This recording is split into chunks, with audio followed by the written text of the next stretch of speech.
give us like, what, 5 minutes to walk there?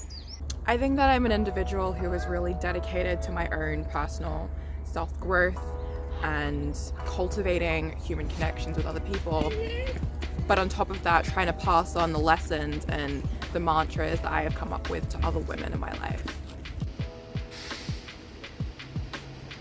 And I've done that through working for the Scottish Youth Parliament, working on the First Minister's National Advisory Council, trying to pass on my own knowledge and experience to other women, no matter what age they are, no matter what level of experience, how long they've been doing what they're doing, but we all need lessons and more steps in that journey to getting to a path of empowerment.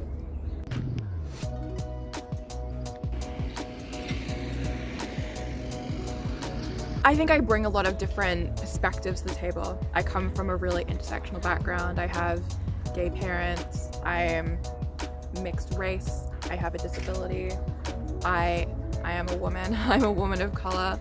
I think that I bring many different experiences and pools of knowledge that are given to me but that aren't given to other people, and that provides a different color, a different side to when we look at an issue working in equalities.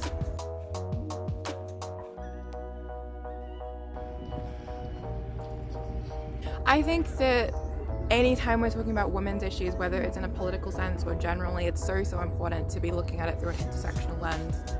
And by that I mean not just looking at issues one-sided, not looking at it as women, looking at it as people of color, looking at it as disabled people, but you need to be looking at how do those areas intersect, how to look as a woman of color, as a disabled woman.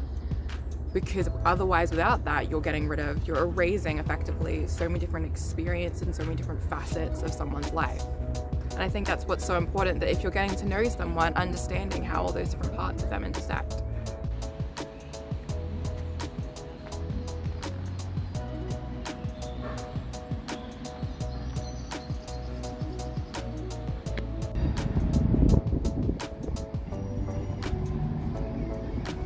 I think, one of the things I made a massive difference in my own self-journey, my own path of self-growth, was not making a habit of ever defending my presence to people. I think that as women, especially young women, we are too often self-conscious about our presence, wondering why are we in the room, trying to talk ourselves out of the room. Not just in the world of politics, but generally. We doubt our place there because we're worried that we're going to look incompetent, that we're going to look like a villain, that will be vilified by our peers, that we won't be friendly enough. And I think that women need to get a point where we're not apologizing for our words, for our presence, for our behavior. And that if those people are there and if they're going to have a problem with that, then they're not worth your time. We need to be a lot more aware of our time and energy, because it is so precious who we give our time and energy to. And I think too often women give it to people who aren't deserving of it.